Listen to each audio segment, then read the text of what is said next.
એટલે આપણે મોહથી મારું મારું કરીને છે, મારું મારું કરીને ધન મેળવ્યું, તેમાં તારું નથી તલભાર, હજી એમાં ભૂલી ગયો ભગવાનને.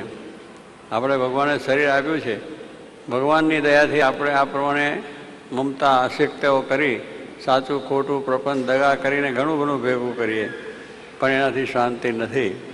એ આપણું પણ નથી, એ આપણને સહાય કરે એમ પણ નથી. અંત સમયે કોઈ સહાય નહીં કરે.